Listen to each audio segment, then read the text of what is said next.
I just want to say that there's nothing more heartbreaking when you have a dream and you have a desire and you really want something to change in your life and you feel hopeful that a new idea or a new thing or a new way of being or a new business or whatever it is, could be a book, could be a course, could be anything.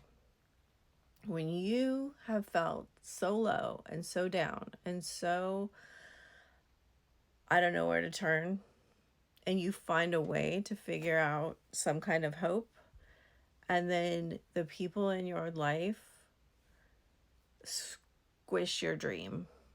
I don't think there's anything more heartbreaking and devastating. So, with manifesting your comeback, your turnaround, your glow up, your change, let's talk about why putting someone else in the seat of authority, where they have the ability to squish that dream or keep you down, is not the way to make it happen. You're looking for support, like we all do, when we feel so unsure. And so you may be at the lowest point of your life or not. You may feel like I can't go on, and then something like a miracle shows itself to you and you're thinking, oh my God, I can't believe that this is a way for me to maybe find a way out of this dark place.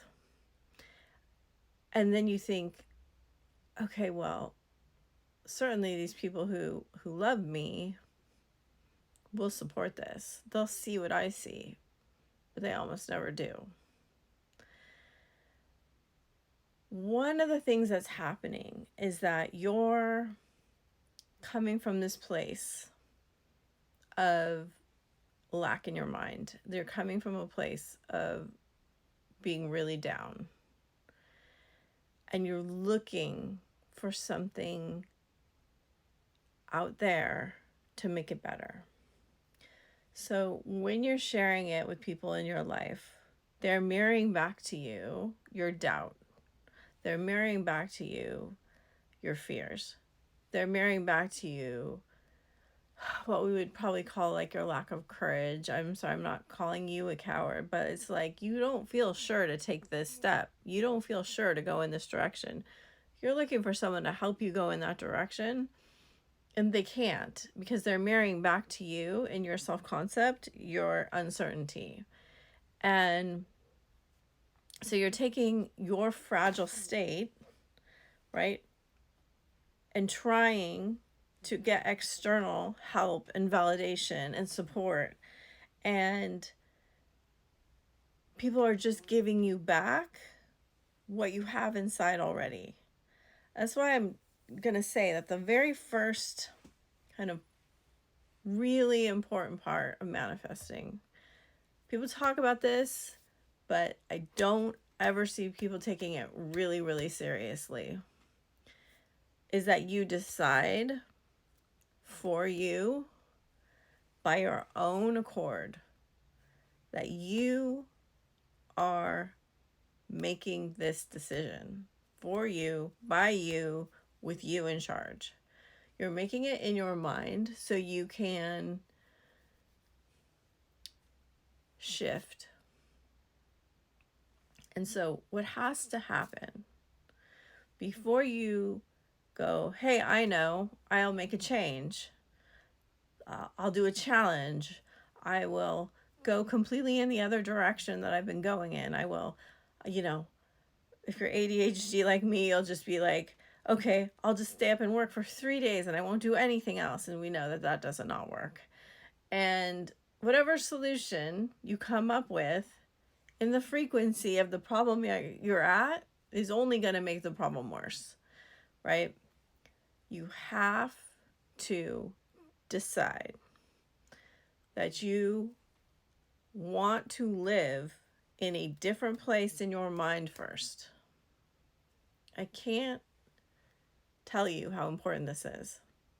That you choose to change the frequency of what you are experiencing and allowing and possessing within your mind. There's no way that the external reality is going to show you something different than your self-concept, than your decisions, than your choices, and contradict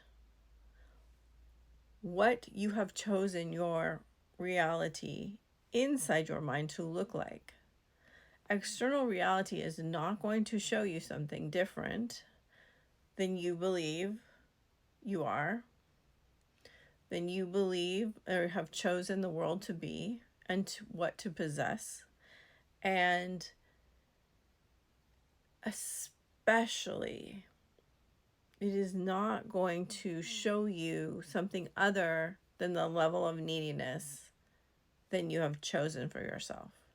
And what do I mean by neediness? If you think something on the outside of you is the key, it is the only thing that will change you, it is the only thing that will change your life, it's the only thing, the more you need it, the further you push it away. It can't possibly be that something in the illusion of what we call reality, you could need that more than you need to change your frequency inside. Because all of this on the outside is a direct result of what you have chosen to be and to feel and to be in harmony with on the inside. Some of that you may not be aware of yet. It's true. You may hold counter intentions in your subconscious. You may have limiting beliefs. It's not going to take you very much to figure that out. You're going to see evidence of it pretty quickly.